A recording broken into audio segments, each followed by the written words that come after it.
जय हिंद मेरे सभी प्यारे भाइयों को, मैं राहुल एक बार फिर से आप सभी का आपके और जल्दी से सभी को बुला लो, जितने भी हैं सभी को शेयर वेयर कर दिया करो, 1 सेकंड में फैला दिया करो सबके अंदर कि जिससे ज़्यादा से ज़्यादा बच्चे हैं और ज़्यादा से ज़्यादा फायदा उठा सकें। तो ज्योमेट्री करेंगे सर, एक बार दिखा दो कहाँ तक दिख रहा है। ज्योमेट्री हिंदी में कहता है ज्यामिति, लिखने की कोई जरूरत नहीं है, समझ जाना। पार्ट शायद चल रहा है 4। सर एक बार देखना पार्ट 4 चल रहा है। पार्ट 4 है, हाँ 4 है, ठीक है। तो स्टार्ट करते हैं जहां से कल छोड़ा था, उससे एक आखिरी क्वेश्चन जो उसका सबसे लेवल अप वाला क्वेश्चन था, ठीक है। टेंजेंट में आता है वो क्वेश्चन, उससे अप वाला टेंजेंट से रिलेटेड वो क्वेश्चन नहीं देता। तो देख लेते हैं एक बार क्वेश्चन, जब तक बच्चे भी आते आ रहे हैं। क्वेश्चन देता हूं मैं आपको। क्वेश्चन क्या है ध्यान से देखेंगे, और 1 सेकंड एक थंबनेल आ रहा है, ठीक है। तो सर लगा दिए 1 सेकंड के लिए। ये आपको हर संडे को, संडे नहीं हर रोज, संडे अभी 1-2 दिन बाद स्टार्ट हुई ये क्लास, शायद परसों से नरसों से, होली के अगले दिन से हर रोज एक ऐसा क्वेश्चन दिया जाएगा। जैसे आप अभी तक आपने देखा होगा कि कहीं ना कहीं कुछ क्वेश्चंस ऐसे हैं जो कैट लेवल के होते हैं, जो सीजीएल मेंस तक में भी आ जाते हैं। तो इस तरह के क्वेश्चंस को हम ले करेंगे जिससे कि मैक्सिमम से मैक्सिमम बच्चों को फ़ायदा हो सके, और ऐसी कलेक्शन करूंगा कि कहीं ना कहीं सीजीएल मेंस में ही वो क्वेश्चंस बहुत ज़्यादा आ जाए, और कैट के भी बहुत ही अच्छे लेवल के क्वेश्चन उठा के आपको इसमें कराए जाए करेंगे, ठीक है। तो आ जाओ, और इस वाली क्लास में बिल्कुल जीरो से ही चलेंगे, हर चीज़ को बिल्कुल बेसिक छोटी छोटी बच्चों वाली चिन्नी चिन्नी चीज़ें जानते हुए हम आगे बढ़ेंगे। तो क्वेश्चन हमने देखा, तो क्वेश्चन क्या है, कह रहा है कि एक सर्कल है, उसके बाद कह रहा है एक सर्कल की 2 टेंजेंट है। हमने बना दी भाई 2 टेंजेंट, एक तो ये रही टेंजेंट, मतलब हिंदी में स्पर्श रेखा कहते हैं, और एक हमने ये बना दी, टेढ़ी मेढ़ी तो नहीं जा रही, ठीक है। अब उसके आगे जब हम आए तो हमने देखा कोई दिक्कत नहीं तेरी टेढ़ी तो, ठीक है। हमने क्या करा, चलो आगे का क्वेश्चन बाद में बताऊँ, चलो पहले क्वेश्चन बता देता हूँ।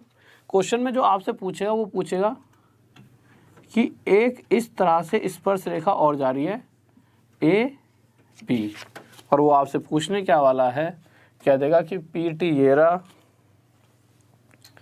क्यू टी ये रहा, ठीक है, और O is the centre of circle, O is the centre of circle, O वृत्त का केंद्र बिंदु है, ओ वृत्त का केंद्र बिंदु है। तो फाइंड हमें करना है क्या, ए बी की लेंथ बतानी है, ए बी कितनी होगी। यहाँ तक नहीं दिख रहा, चलो कोई दिक्कत नहीं, दिख रहा है, इधर कर देता हूँ find A B. A B पूछा गया है, क्या होगा अब ये देख लेते हैं हमें दे क्या रखा है। तो क्वेश्चन में हमें दे रखा है कि इस सर्कल की जो रेडियस है, इस सर्कल की रेडियस हमें दे रखी है, यहीं पे सही रहेगा, चलो यहीं पे लिख देते हैं। इस सर्कल की रेडियस 5 सेंटीमीटर दे रखी है, और हमारे को एक चीज़ और दे रखी है, ओ से लेकर टी तक की दूरी, ओ टी दे रखा है हमारे को, कितना दे रखा है, ओ टी दे रखा है 13 सेंटीमीटर। तो हमें ए बी बताना है। अब ए बी जैसे ऐसे निकालेंगे, उसके लिए कुछ चीज़ें समझते रहना धीरे धीरे। हमें क्या निकालना है, ए बी। अब निकालेंगे कैसे, सबसे पहले मैं इसको अगर मिटा दूँ यहाँ से, अगर यहाँ पर ए बी होता ही नहीं, ठीक है, तो होता क्या, ये ओ से ऐसे जाकर ऐसे तो जुड़ रहा है, तो ओ टी दे रखा हमारे को कितना 13। अब मुझे एक चीज़ बताइए, अगर सेंटर से कोई लाइन ऐसे जाते हुए वहाँ पर टच हो रही है जहाँ पर ये टेंजेंट भी टच हो रही है, और मुझे बताया सेंटर से होते हुए जा रही है, तो ये लाइन रेडियस होगी। तो जहाँ पर ये दोनों मिलेंगे, यहाँ पे पहुँचते ही ये दोनों मिलकर कितने डिग्री एंगल बनाएंगे, 90 डिग्री। यही चीज़ें हम 2-3 दिन से पढ़ते हुए आ रहे हैं, इस वाली बात में किसी बच्चे को दिक्कत नहीं होनी चाहिए। तो ठीक है, ये एंगल बन गया 90 डिग्री का, ठीक है, ठीक है। अब थोड़ा सा आगे बढ़ते हैं। अब हम आगे बढ़े तो अभी पता है क्या है, निकालना हमें ए बी है, पर ए बी इसलिए मिटा दिया कि ए बी की वजह से थोड़ी सी दिक्कतें बनती। मैं 2 तरीक़ों से इस क्वेश्चन को आपको सॉल्व कराने वाला हूँ, जो तरीका आपको बेटर लगेगा। पर ऐसा नहीं है कि उन दोनों तरीक़ों से, ज्योमेट्री के अंदर जितने तरीक़ों से किसी चीज़ को आप सोल्व करोगे उतनी बार कुछ नया सीखोगे, और आगे आपके लिए फ़ायदेमंद ही होगा। तो हमने देखा ये 90 डिग्री का एंगल हो गया, अब मुझे एक बात बताइए, अगर कोई भी 90 डिग्री से हमें साफ साफ पता लग गया कि ये जो ट्राइंगल बनेगा ये कौन सा ट्राइंगल है, राइट एंगल ट्राइंगल, और राइट एंगल ट्राइंगल समकोण त्रिभुज के अंदर हमेशा ट्रिपलेट लगता है, ये वाली बात हमें पता है। ट्रिपलेट का मतलब क्या है कि अगर जैसे मैं कह दूं कि ये 90 डिग्री का कोण है, ये 5 है और ये 13 है, तो मुझे पता है कौन सा ट्रिपलेट लगेगा, 5, 12, 13 वाला। एक सेकंड को यार, गले में दर्द हो रहा है। तो देखिए, तो 5, 12, 13 वाला ट्रिपलेट यूज होगा। तो हमें पता है 5 अगर ये है, 13 ये है, और हमें पता है 90 डिग्री के सामने वाली साइड ही सबसे बड़ी होती है। तो अगर ये यहाँ से लेकर यहाँ तक 13 है, तो ये यहाँ से लेकर यहाँ तक हमारी क्या हो जाएगी, 12 हो जाएगी। इतनी सी बात आपको समझ आ गई होगी। अब देखिए इस क्वेश्चन को हम कैसे कैसे सॉल्व कर सकते हैं। पहला तरीका, कंडीशन होती है यहाँ से शुरू। पहली कंडीशन, अगर मैं कहूँ ये वाला एंगल मुझे नहीं पता और इसे मैं मान लूँ थीटा, एक तो सिमिलर वाली प्रॉपर्टी लगाएंगे, एक लगाएंगे कि ट्रिग्नोमेट्री के हिसाब से अगर इसे हम सोल्व करना चाहें। ट्रिग्नोमेट्री के हिसाब से कैसे, मुझे ये थीटा पता है, अगर मैं यहाँ से निकालना चाहूँ टेन थीटा की वैल्यू कि टेन थीटा कितना होगा, तो हमने अभी तक ये चीज़ें सीखी हुई हैं। यहाँ तक लिख लेता हूँ, मुझे लग रहा है वहाँ पर थोड़ा कम जगह बचेगी, इधर लिख लेते हैं। अगर मैं टेन थीटा की वैल्यू निकालना चाहूँ तो आपको पता है टेन थीटा होता है परपेंडिकुलर अपॉन में बेस, होता ही नहीं होता। अब इस पूरे क्वेश्चन के अंदर आप परपेंडिकुलर इसे मानोगे या इसे, सबसे बड़ी कन्फ्यूज़न बच्चे को ये रहती है। क्यों, जैसे मैंने एक क्वेश्चन लिख दिया, ठीक है, और मैंने कहा कि आपके हिसाब से क्या परपेंडिकुलर है ये, बट परपेंडिकुलर जिसे हम मानते हैं वो किसे मानते हैं ये डिपेंड करता है। अगर मैं कहूँ कि ये थीटा होता है, इस पूरी फिगर के अंदर अगर ये थीटा है तो उसके हिसाब से थीटा के सामने वाला हमेशा क्या होगा, परपेंडिकुलर। पर अगर क्वेश्चन के अंदर ये थीटा ना होकर ये थीटा होता, तो इस वक्त जब मैं टेन थीटा निकाल रहा होता तो परपेंडिकुलर थीटा के सामने वाला क्या होता, 12। तो इसीलिए हम ये देखेंगे कि थीटा के सामने है क्या, तो थीटा के सामने है 5, तो परपेंडिकुलर हो जाएगा ये 5 और बेस हो जाएगा हमारा 12, क्योंकि ये तो हमारा हाइपोटेन्यूस है, 90 डिग्री के सामने वाली साइड सबसे बड़ी है। तो यहाँ से अगर इस फिगर के हिसाब से मैं टेन थीटा निकालना चाहूँ तो परपेंडिकुलर अपॉन में बेस कितना आ जाएगा, 5/12। इतनी सी बात आपको समझ आ गई होगी, ठीक है। इसको सिमिलर वाली प्रॉपर्टी से भी करेंगे, सिमिलर ट्रायंगल्स वाली प्रॉपर्टी से, ठीक है, दोनों तरीकों से करके देख लेंगे। अब आगे जब गए तो अब हम क्या देखेंगे, ये इस तरह से सर्कल था, ऐसे जा रही थी एक लाइन ऐसे, और इसको हमने नाम दे रखा था क्वेश्चन के अंदर ए बी, जो कि हमें निकालनी है, ए बी तो निकालनी है तो हमें ये वाली लाइन निकालनी थी। अब अगर एक चीज़ बताइए, हमने देखा इस बड़ी वाली फिगर के अंदर जब हमने देखा था तो उसका भी एक एंगल थीटा था, और अगर मैं इस छोटी सी इसको मैं ई ले लेता हूँ, ए ई टी, इस फिगर के अंदर देखा तो इसमें भी एक एंगल हमारा थीटा दिख रहा है। एक बात तो ये हो गई। दूसरी बात आप एक चीज़ देखिए कि ये तो राइट एंगल ट्रायंगल था हमारा, क्यों, अगर किसी भी ट्रायंगल या त्रिभुज के अंदर एक एंगल 90 डिग्री का है तो वो समकोण त्रिभुज या राइट एंगल ट्रायंगल होता है। तो इसी तरह से अगर इस फिगर में देखा जाए तो अभी तक आपको 90 डिग्री कहीं नहीं दिख रहा होगा, पर इसमें भी 90 डिग्री है। कहाँ है, हमने एक चीज़ सीखी हुई है। क्या चीज़ सीखी है, अगर मैं ऐसे कहूँ आपसे कि ये कोई टेंजेंट है, स्पर्श रेखा है, और यहाँ पर कोई केंद्र बिंदु से एक लाइन जाकर यहाँ टच हो रही है, कहाँ टच हो रही है, जहाँ पर ये टेंजेंट सर्कल को छूती है, तो मुझे पता है ये दोनों मिलकर हमेशा कितने डिग्री एंगल बनाने वाली है, 90 डिग्री का। इसीलिए अगर मैं इसको देखूं सिर्फ कि यहाँ से ऐसे ये लाइन जाते जाते जाते यहाँ टच हो रही है, और ये भी तो टेंजेंट है भाई, ऐसे जा रही है, तो यहाँ पर जो एंगल बनेगा वो कितने डिग्री बनेगा, 90 डिग्री का, और टोटल होता है 180। तो अगर टोटल 180 होता है तो इधर का हिस्सा 90 है, तो इधर का ये वाला हिस्सा भी 90 डिग्री का होगा। इतनी सी बात आप सबको समझ आ चुकी होगी, इसमें तो किसी को कोई डाउट ही नहीं होना चाहिए, ठीक है। अब दूसरी चीज़ और समझ लेते हैं। मुझे एक छोटी सी बात बताइए, यहाँ से केंद्र बिंदु से ये लाइन जाते आते यहाँ टच हो रही है तो ये रेडियस थी। तो इसी तरह से अगर यहाँ से लेकर ये यहाँ टच हो रही है तो ये भी रेडियस है, और क्वेश्चन में रेडियस हमें दे कितनी रखी है 5। तो मैं कह सकता हूँ कि यहाँ से लेकर यहाँ ई तक लंबाई होगी 5, और क्वेश्चन ने ये भी दे रखा है, अभी थोड़ी देर पहले हमने ये समझा था कि यहाँ से लेकर यहाँ तक की पूरी लंबाई कितनी दे रखी है 13। अगर पूरी टोटल OT ये लिखा हुआ OT 13 है तो इस पूरे 13 में से अगर इतना हिस्सा 5 का है इधर वाला, तो इधर वाला बचा तो कितना होगा 8। भाई 8 और 5 ही तो 13 होता है। तो ई से लेकर टी तक की वैल्यू कितनी हो जाएगी हमारी 8। इस बात को आप समझ सकते हो, इतनी सी बात आपको समझ आएगी। भाई 8 और 5 13, तो यहाँ से लेकर पूरी 13 थी। अब मैंने आप ये भी एक बात समझाई थी कि बड़े वाले फिगर में भी थीटा था ये वाला एंगल, और छोटी वाले में भी ये वाला एंगल थीटा है। अगर इसके हिसाब से भी हम tan थीटा निकाल सकते हैं। भाई यहाँ से भी अगर tan थीटा निकालना चाहूँ तो मैं निकाल सकता हूँ, और हमें पता है tan थीटा क्या होता है, परपेंडिकुलर अपॉन में बेस। और अगर मैं आपसे ये पूछूं कि इस छोटी सी फिगर में, ठीक है, छोटी सी फिगर को मैं यहाँ पर बना देता हूँ आपके लिए, यहाँ पे बना देते हैं, ठीक है। छोटी सी फिगर क्या है देख लेते हैं। इस तरह से दे रखी है, ऐसी तो है फिगर, ये वाली ए ये पॉइंट है, ये हमने ए मान लिया, ई ये वाला पॉइंट है, ये हमने ई मान लिया, और आगे जाके टी ये वाला पॉइंट है, ये टी मान लिया, ठीक है, और ये हमें थीटा दे रखा है। अब इससे हटी जाओ, इस पे आ जाओ। छोटी वाली फिगर मैंने यहाँ बना दी।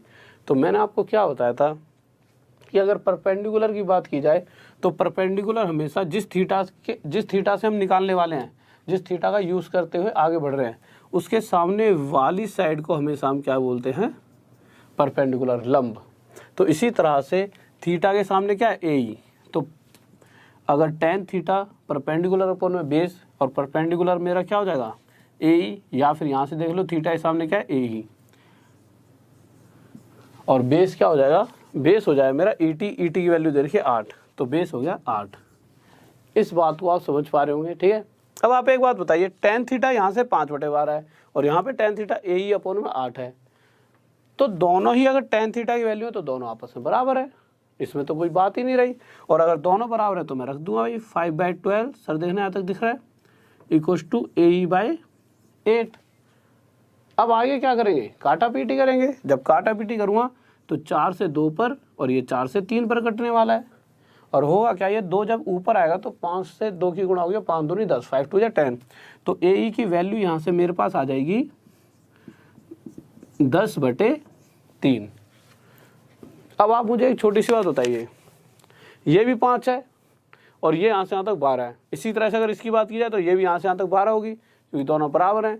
यहाँ से लेके यहाँ तक ये भी 5 और ये भी 13। तो कहने का मतलब क्या है कि अगर AE की वैल्यू 10/3 आ रही है तो 100% है यहाँ से लेकर नीचे तक EB की वैल्यू भी 10/3 ही आने वाली है, ठीक है। तो EB भी, और वैसे भी ना ये वाली लाइन इस लाइन को हमेशा 2 भागों में बांटती है, तो ऊपर वाला हिस्सा 10/3 तो नीचे वाला भी हिस्सा 10/3, और ये ऊपर का और नीचे का हिस्सा मिलकर ही तो AB बनाता है। तो AB इक्वल्स टू इसके अंदर मल्टीप्लाई 2 कर देंगे, तो AB इक्वल्स टू क्या आ जाएगा कि भाई इसको, भाई इतना हिस्सा 10/3 है और इतना हिस्सा फिर से 10/3, तो 10/3 के साथ 2 की गुणा, तो 20/3 हमारा आंसर आ जाएगा, ठीक है। ये हमारा आंसर होगा। इसे आप ऐसे करके गोल में लिख लीजिए। किसी बच्चे को डाउट, कोई दिक्कत, जल्दी से बताइए। हाँ भाई जल्दी से बताइए। ठीक है, बहुत बेहतरीन, बहुत बच्चों को आंसर भी आ चुका है। अब एक बात और, एक तरीका तो ये हो गया, क्या इसको हम सिमिलर ट्रायंगल्स वाली प्रॉपर्टी से कर सकते हैं? तो एक बार सिमिलर ट्रायंगल वाली प्रॉपर्टी भी चेक कर लेते हैं। सिमिलर वाली अगर प्रॉपर्टी से करते तो हम इस क्वेश्चन को कैसे कर सकते थे ये देखते हैं। तो एक बार इसको मिटा देता हूँ तो देखिए मिटा देता हूँ मैं, फिर से AB ही निकालता हूँ और सिमिलर वाली प्रॉपर्टी से, उससे भी आप जल्दी कर सकते थे, कोई दिक्कत नहीं है, ठीक है। शायद इससे भी जल्दी कर सकते हो। अगर आपको सिमिलर ट्रायंगल वाली प्रॉपर्टीज आती हैं तो इससे जल्दी उस तरीके से क्वेश्चन ये वाला सॉल्व हो जाएगा। कैसे होगा देखिए, सबसे पहले हमें ये तो बताइए यहाँ से लेकर यहाँ तक 12 है, ये 5 है तो ये भी 5 होगी, और ये पूरी 13 है तो ये हिस्सा 8 आ गया। अब सिमिलर ट्रायंगल्स कौन से बनाने पड़ेंगे हमें? एक ये वाला POT बड़े वाला, और एक यहाँ से छोटे वाला AET, ये छोटे वाला ट्रायंगल, ठीक है। तो पहले ना इन लाइनों को मिटा देता हूँ यार, चलो या फिर लिखे रहने दो। यहाँ पे मुझे लग रहा है ये साफ साफ नज़र आ रहा है, कोई दिक्कत तो नहीं है, ठीक है। अब आप एक चीज़ देखोगे, अगर बड़े वाले ट्रायंगल त्रिभुज की बात की जाएगी तो उसके अंदर भी एक एंगल 90 डिग्री का है और छोटे वाले के अंदर भी एक एंगल 90 डिग्री का है। बड़े वाले के अंदर भी एक एंगल थीटा है और छोटे वाले में भी एक एंगल थीटा है। अगर जैसे थीटा की वैल्यू यहाँ पर 30 डिग्री होती, मैं कहता थीटा की वैल्यू क्या है 30 डिग्री, तो आप क्या देखते, ये 90 है, ये 30, तो ये वाला कितने का आया था 60 डिग्री, छोटे वाले में एक एंगल 60 का आ गया। इसी तरह से अगर बड़े वाले की बात की जाए तो बड़े वाले में क्या होता है, ये 90 है, ये 30, तो ये 90 और 30 है, तो ये बड़े वाला कितना बच जाता 60 डिग्री का। तो हमें ये पता लगा कि अगर ये एंगल हमारा थीटा है तो जो तीसरा एंगल है वो भी इन दोनों का 100% बराबर होगा। और अगर तीनों ही एंगल दोनों ट्रायंगल्स के, बड़े वाले और छोटे वाले ट्रायंगल के तीनों एंगल्स आपस में बराबर हैं तो ये दोनों सिमिलर हैं। और अगर सिमिलर हैं तो ये नहीं देखना कि कैसे लिखना है, लिखना कैसे है, शुरू कैसे करोगे, बड़े वाला ट्रायंगल पकड़ोगे। अब बड़े वाले में गिवन क्या क्या है भाई, इसमें भी थीटा है, छोटे में भी, तो बड़े वाले का जो जैसे टी दे रखा है ना, तो टी लिख लिया, फिर आए बड़े पे, फिर हमने यहाँ पे लिख दिया पी और यहाँ पे लिख दिया ओ। एक तो ये ट्रायंगल बना दिया, सिमिलर हो गया किसके। अब ये देखो, छोटे वाले में थीटा कहाँ पर आ रहा है, छोटे वाले में थीटा टी पर आ रहा है तो टी लिख देंगे। बड़े वाले में पी पर क्या आ रहा था 90 डिग्री, छोटे वाले में 90 डिग्री कहाँ पर आ रहा है ई पर।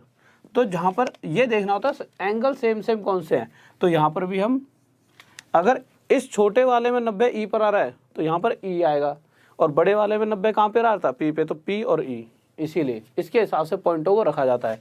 और उसके बाद लास्ट पॉइंट ए। बस अब कुछ नहीं करना, बस सिमिलर, कुछ सिमिलर हो चुके ही हैं, बस रख दो भाई, हो जाएगा, आंसर आ जाएगा। हमें क्या क्या पता है यहाँ पर, तो रख लो। पी ओ पता है हमारे को, तो पी ओ रख दिया, तो पी ओ रखा, तो सामने अगर पी ओ लिया तो सामने ई ए रखेंगे, तो ई ए रख दिया। और हमें क्या पता है, टी ओ पता है, और हमें टी पी पता है, टी पी पता है, तो टी पी ले लेंगे और सामने नीचे ले लेंगे टी ई, बस वैल्यू रख दो, आंसर आ जाएगा। यहाँ पे रख देता हूँ, तो पी ओ की वैल्यू आप देख सकते हो कितनी है 5, ये उससे ज़्यादा आसान पड़ जाए। ई ए की वैल्यू कितनी है, तो ई ए देखा हमें, निकालना है, नहीं पता, आगे गए। टी पी की वैल्यू, तो टी से लेकर पी तक की वैल्यू 12 है, और टी ई की वैल्यू देखी तो टी से लेकर ई तक की वैल्यू क्या थी 8। काटा पीटी करेंगे, 4 से 3 पर, 4 से 2 पर, ये 5 यहाँ पर आ जाएगा, या फिर 2 इधर चले आएगा, तो हो जाए 10/3 बराबर ए ई। और मुझे पता है कि अगर यहाँ से लेकर यहाँ तक ए ई जितना भी है तो ये पूरी साइड इसकी दोगुनी होगी, तो दोगुनी कर दो तो ए भी आ जाएगा 10/3 गुणा में 2। नेक्स्ट क्वेश्चन की तरफ चलते हैं। अब एक बहुत प्यारा सा क्वेश्चन लेंगे, देखते हैं कि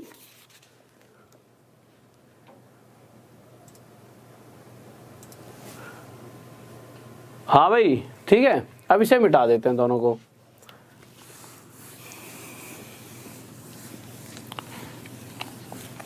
भाई थीटा एक ऐसा एंगल लेना जो इस बड़ी वाली फिगर में भी हो सेम टू सेम और छोटी वाली फिगर में भी हो, ठीक है, इसलिए इस वाले एंगल को हमने थीटा ले लिया, ठीक है। अब इसको मिटा देते हैं एक बार।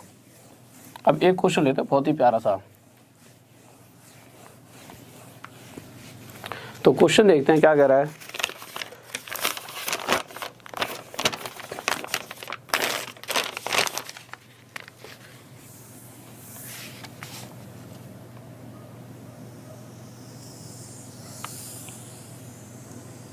कह रहा है एक सर्कल है, उसके बाद दे रखा है ए बी एक डायमीटर है, ठीक है, ए बी एक diameter, O is the centre of circle, A B diameter है। अब आगे हमें क्या क्या दे रखा है ध्यान से देखेंगे। फिर हमें दे रखा है डी सी ए कोड है, तो ये डी सी बना दी, डी सी एक कोड है, जीवा है, ए बी पैरेलल है किसके डी सी के, और साथ में एंगल दे रखा है एंगल बी ए सी। अगर 20 डिग्री है तो फाइंड कीजिए एंगल सी ओ डी कितना होगा, ठीक है। तो जल्दी से बताइए क्या होगा।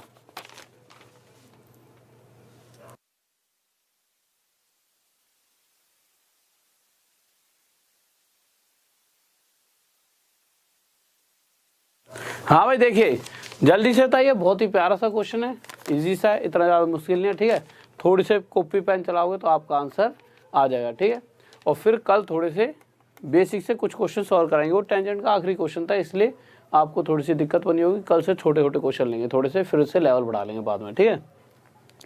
तो हमने देखा क्वेश्चन में पूछा क्या गया है कि एंगल COD बताइए, कौन सा एंगल बताना है, COD। तो सबसे पहले तो हम COD बना के देख लें है कौन सा। तो C से लेकर O तक जब हमने जोड़ा तो ये जोड़ दिया, फिर इसको हमने इससे जोड़ा, ये जोड़ दिया। तो कौन से एंगल की बात हो रही है, इस वाले एंगल की हमसे वो पूछ रहा है, ठीक है भाई पूछ लिया। अब आगे चलते हैं, तो आगे क्या कह रहा है वो, उसने हमें एक चीज़ दे रखी है कि BAC 20 डिग्री है। तो हमने देखा BAC एंगल कौन सा है, तो B से A पर आए और A के बाद हम C पर मुड़ गए, तो कहीं ना कहीं वो इस वाले एंगल की बात कर रहा है। BAC ये वाला कितने डिग्री का दे दिया है, 20 डिग्री का। अब आप मुझे छोटी छोटी बातें बताते रहे ना जल्दी जल्दी। इस क्वेश्चन को करने से पहले 2-3 चीज़ें पूछता हूँ मैं आपसे जल्दी से। O is the centre of circle, O वृत्त का केंद्र बिंदु है, ये तो लिखा हुआ है, इसको मिटा देता हूँ, ठीक है। यहाँ पर O सेंटर लिख देता हूँ डायरेक्ट, जिससे आपको दिक्कत ना हो, क्योंकि यहाँ पर कुछ चीज़ आपको समझा दूंगा। मैंने आपको कल एक बात बताई थी, क्या बताई थी कि अगर कोई सर्कल है, साफ नहीं दिख रहा ना, थोड़ी सी इंक डाल लो, 1 सेकंड रुक जाओ, 1 सेकंड रुक जाइए बस, 1 सेकंड रुक जाओ।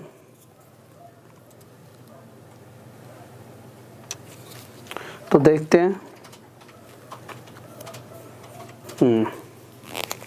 तो मैंने क्या कहा था, अगर कोई सर्कल है और सर्कल में डायमीटर बना दी थी मैंने, और मैंने क्या कहा था कि अगर डायमीटर से व्यास से कोई भी एंगल बन रहा है पूरी व्यास का यूज़ करते हुए, और वो एंगल सर्कल को छू रहा है कहीं पर भी आके, यहाँ पे चाहे यहाँ, तो हमेशा कितने डिग्री एंगल बनेगा, 90 डिग्री का। और ऐसा हो क्यों रहा था, इसकी वजह भी बताई थी मैंने।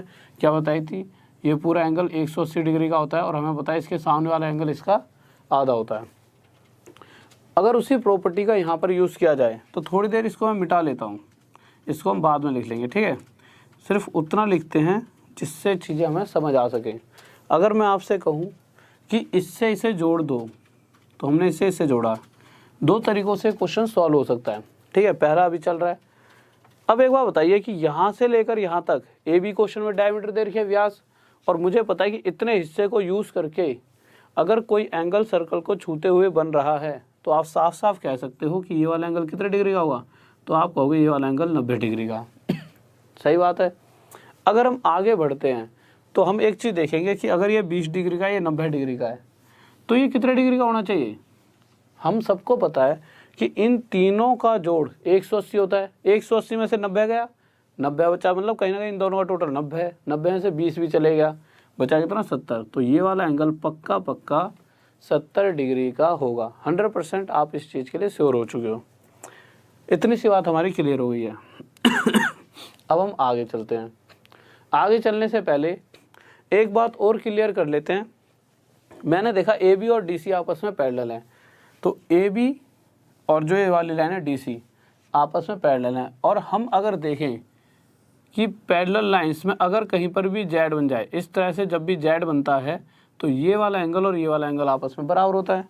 और Z तो ऐसे ही बन सकता है भाई, यूँ करके यूँ, तो ये वाला और ये वाला एंगल बराबर होगा। तो आप देखोगे कि इन दोनों एंगल्स के बीच में ऐसे और ऐसे एक Z बन रहा है, तो अगर ये 20 डिग्री का है तो ये इधर का नीचे वाला छोटा वाला कोण भी 20 डिग्री का होगा। इसको अभी लिख लिया है, बाद में फिर से बता दूंगा। अब मुझे एक चीज़ बताइए यार, हमसे जो पूछा था उस पे आ जाता है। हमसे पूछा क्या गया था, COD, ठीक है, या फिर इसको मैं बाद में लिखूँगा, आप समझ सकते होंगे ये वाला एंगल 20 डिग्री का आएगा, बाद में लिख लेंगे, ठीक है। अब हमसे COD पूछा तो मैं इसको ना जोड़ लेता हूँ। तो जब मैं इसको इससे जोड़ूँगा ऐसे, और इसको मैं यहाँ से जब ऐसे लेकर जा रहा हूँ तो यहाँ मिल गया। तो मुझे एक छोटी सी बात बताइए, मैंने आपको 1-2 दिन पहले एक चीज़ बताई थी, क्या बताया था, मैंने आपको बताया था कि कोई भी ऐसा ट्रायंगल जिसकी 2 साइडें आपस में बराबर, जिसको समद्विबाहु त्रिभुज कहते हैं, आइसोसेलेस ट्रायंगल, उसके दोनों कोण भी आपस में क्या होते हैं, बराबर। ये वाली बात मैंने बताई थी। अगर मैं यहाँ पर देखूँ O से लेकर B तक, भाई O से निकली कोई लाइन, सेंटर है और बी पे आके टच होगी तो पक्का ये रेडियस है। इसी तरह से ओ से सेंटर से निकल के ये सी पे आके सर्कल को छू रही है तो यही पक्का रेडियस है। और दोनों रेडियस है तो दोनों आपस में बराबर, और दोनों आपस में बराबर हैं तो इस पूरे 90 डिग्री में से इधर का जो हिस्सा है ये वाला, ठीक है, ये वाला हिस्सा, क्योंकि ट्रायंगल कौन सा बन रहा है, यही तो बन रहा है, तो इधर का हिस्सा कितने डिग्री का हो जाएगा कि ये अगर 70 है तो ये वाला हिस्सा 70 डिग्री का। और मुझे पता है कि ये तो पूरा तो 90 डिग्री था, तो ये जो काला काला निकल रहा है ये हिस्सा कितने डिग्री हो जाएगा, ये हिस्सा हो जाए 20 डिग्री का। आपको ये वाली बात समझ आ रही होगी। और हमें ये पता लग चुका है ये 20 का तो ये 20 का है, तो ये भी हमारा 20 डिग्री का था पहले से ही। तो हमने क्या देखा, हमने ये देखा कि ये वाला एंगल, कौन से वाला एंगल, OCD, मतलब ये हिस्सा हमारा कितने डिग्री हो जाए 40 डिग्री का। अब अगर मैं सब कुछ मिटा दूं तो हम क्या देखेंगे, और 20 और 20 टोटल कर दूं तो हम ये देख सकते हैं कि यहाँ से लेके ये एंगल हमारा 40 डिग्री का है। और मैं अगर आगे बढ़ूं तो मुझे फिर से पता लगेगा ये भी रेडियस है, O से निकल के C तक टच हो रही है। और अगर मैं आपसे पूछूं O से लेकर D पर जो लाइन टच हो रही है ये भी तो रेडियस है। और अगर ये दोनों आपस में बराबर हैं तो ये 40 है तो ये भी हमारी कितनी होगी 40 डिग्री। तो अब आप क्या देखोगे ये 40 और ये 40, तो ये एंगल कितने का हो जाएगा, साफ साफ पता है हमें, इसका इसका और इसका टोटल 180। उस 180 में से ये और ये 40 तो 80 हो गया, तो ये बचा कुचा कितने डिग्री का हो जाएगा 100 डिग्री का। पहला तरीका ये है। क्या दूसरा तरीका जानना चाहोगे, जल्दी से बताइए। हाँ भाई जल्दी से बताइए। हाँ भाई, एक तो पहला तो ये हो गया, ठीक है। अब दूसरा तरीका देख लेते हैं कि दूसरा तरीका इसका क्या हो सकता है। तो दूसरे तरीके से एक बार इसको शुरू करते हैं। बट जो दूसरा तरीका है ना वो कहीं ना कहीं इससे हल्का सा लेंथी पड़ जाता है, ठीक है। ये तरीका उससे ज़्यादा बेटर है, बट फिर भी उस चीज़ को देख लेते हैं जिससे कि आपको दोनों चीज़ आ जाएँ कि दूसरा तरीका और क्या हो सकता है। बट वो थोड़ा सा दिक्कत ही देगा यार, यही ठीक है। दूसरे तरीके से आप करके देखना, ठीक है, एक बार निकाल के देखना। दूसरे तरीका में थोड़ा सा हल्का सा आपको हिंट देता हूँ क्या हो सकता है, जैसे आप घर पे आके एक बार करके देखना कि इस क्वेश्चन को और किस तरीके से सॉल्व किया जा सकता है। तो आप देखोगे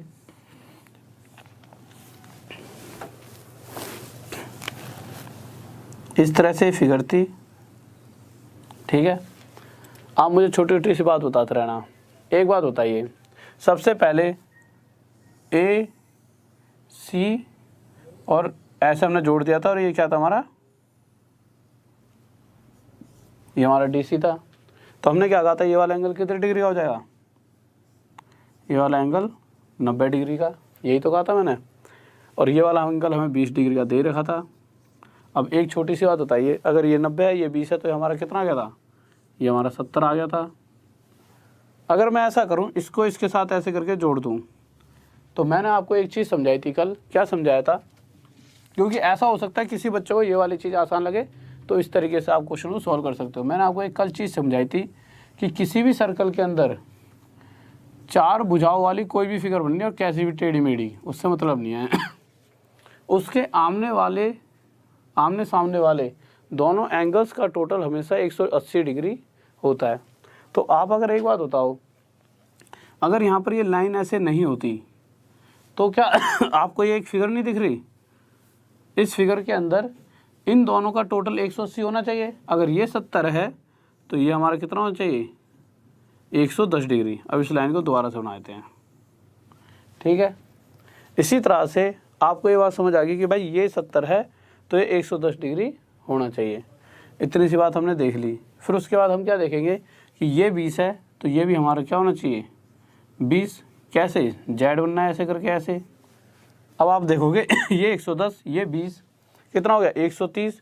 और अगर इन तीनों का टोटल कितने डिग्री होगा, इन तीनों टोटल अगर 180 डिग्री है तो 130 ही हो गया, और ये बचा कुचा कितना रहा होगा 50 डिग्री। अब हमें ये वाला एंगल पता लग चुका है कि ये 50 डिग्री आ गया है। अब यहाँ से हम कैसे निकालेंगे, अभी तक तो हम कहीं पहुँचे ही नहीं है। तो होगा क्या, अब सब कुछ मिटा देता हूँ थोड़ी देर के लिए। अगर ये सब कुछ ऐसे होता, सब कुछ मिटा दिया थोड़ी देर के लिए, ठीक है, ये मिटा देता हूँ जिससे आप साफ साफ देख पाओगे होने क्या वाला है। तो आप देखिए हमसे पूछा क्या गया है, हमसे पूछा है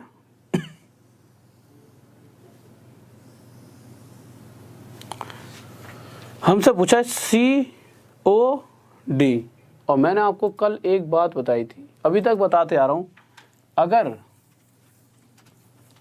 कोई ऐसे सर्कल बना हुआ है और उसके अंदर अगर सेंटर पर मैंने ऐसे करके कोई एंगल बनाया और इसको मैंने बोल दिया 40 डिग्री है, और इतनी ही जगह से, मतलब ये कोड है ना जो इतनी, इसी कोड से कोई एंगल मैंने ऐसे यहाँ और बना दिया, तो अगर ये 40 है तो इसका आधा ही होगा, ये हमेशा कितना होगा 20।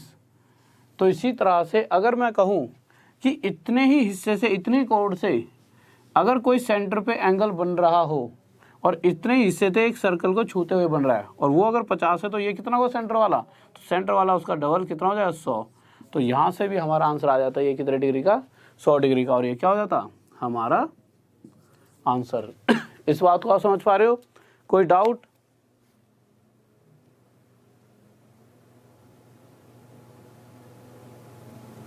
हाँ भाई जल्दी से बताइए, किसी दिक्कत, किसी चीज को डाउट, किसी व्यक्ति को?